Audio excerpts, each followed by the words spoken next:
Yeremia pasal 26 ayat 1-24. Yeremia mau dibunuh karena menubuatkan kemusnahan bait suci. Nabi Uria dihukum mati. Pada permulaan pemerintahan Yoyakim anak Yosia Raja Yehuda, datanglah firman ini dari Tuhan.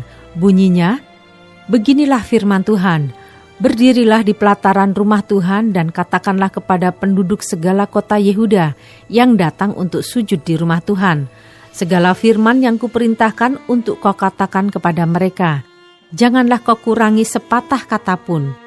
Mungkin mereka mau mendengarkan dan masing-masing mau berbalik dari tingkah langkahnya yang jahat, sehingga aku menyesal akan malapetaka yang kurancangkan itu terhadap mereka, oleh karena perbuatan-perbuatan mereka yang jahat. Jadi katakanlah kepada mereka, beginilah firman Tuhan, jika kamu tidak mau mendengarkan aku, tidak mau mengikuti Tauratku yang telah kubentangkan di hadapanmu, dan tidak mau mendengarkan perkataan hamba-hambaku, para nabi yang terus-menerus kuutus kepadamu, tetapi kamu tidak mau mendengarkan, maka kamu akan membuat rumah ini sama seperti Shilo, dan kota ini menjadi kutuk bagi segala bangsa di bumi. Para imam, para nabi, dan seluruh rakyat mendengar Yeremia mengucapkan perkataan-perkataan itu di dalam rumah Tuhan. Lalu sesudah Yeremia selesai mengatakan segala apa yang diperintahkan Tuhan untuk dikatakan kepada seluruh rakyat itu, maka para imam, para nabi, dan seluruh rakyat itu menangkap dia serta berkata, "Engkau harus mati. Mengapa engkau bernubuat demi nama Tuhan dengan berkata, rumah ini akan sama seperti Shilo, dan kota ini akan menjadi reruntuhan, sehingga tidak ada lagi penduduknya." Dan seluruh rakyat berkumpul mengerumuni Yeremia di rumah Tuhan. Ketika para pemuka Yehuda mendengar tentang hal ini, pergilah mereka dari istana raja ke rumah Tuhan, lalu duduk di pintu gerbang baru di rumah Tuhan. Kemudian berkatalah para imam dan para nabi itu kepada para pemuka dan kepada seluruh rakyat itu, katanya, "Orang ini patut mendapat hukuman mati, sebab ia telah bernubuat tentang kota ini, seperti yang kamu dengar dengan telingamu sendiri." Tetapi Yeremia berkata kepada segala pemuka dan kepada seluruh rakyat itu, katanya, "Tuhanlah yang telah mengutus aku supaya bernubuat tentang rumah dan kota ini, untuk menyampaikan segala perkataan yang telah kamu dengar itu. Oleh sebab itu, perbaikilah tingkah langkahmu dan perbuatanmu, dan dengarkanlah suara Tuhan Allahmu, sehingga Tuhan menyesal akan malapetaka yang diancamkannya atas kamu.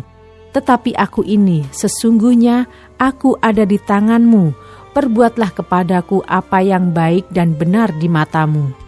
Hanya ketahuilah sungguh-sungguh bahwa jika kamu membunuh aku, maka kamu mendatangkan darah orang yang tak bersalah atas kamu dan atas kota ini dan penduduknya. Sebab Tuhan benar-benar mengutus aku kepadamu untuk menyampaikan segala perkataan ini kepadamu." Lalu berkatalah para pemuka dan seluruh rakyat itu kepada imam-imam dan nabi-nabi itu, "Orang ini tidak patut mendapat hukuman mati, sebab ia telah berbicara kepada kita demi nama Tuhan Allah kita." Memang beberapa orang dari para tua-tua negeri itu tampil juga ke depan dan berkata kepada kumpulan rakyat itu, katanya, "Mika orang Moreshet itu telah bernubuat di zaman Hizkia Raja Yehuda.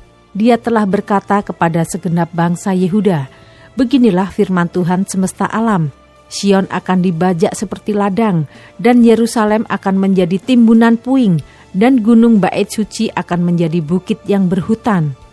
Apakah Hizkia Raja Yehuda beserta segenap Yehuda membunuh dia?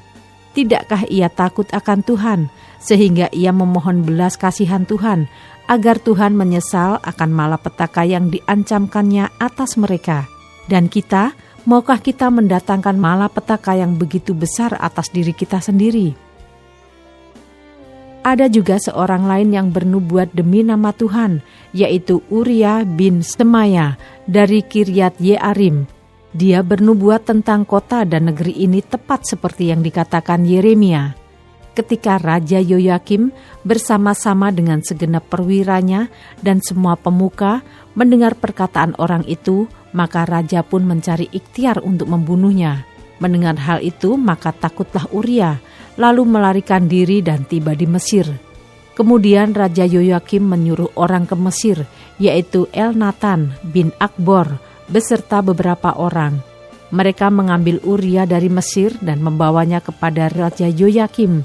Raja menyuruh membunuh dia dengan pedang dan melemparkan mayatnya ke kuburan rakyat biasa. Tetapi Yeremia dilindungi oleh Ahikam bin Safan, sehingga ia tidak diserahkan ke dalam tangan rakyat untuk dibunuh.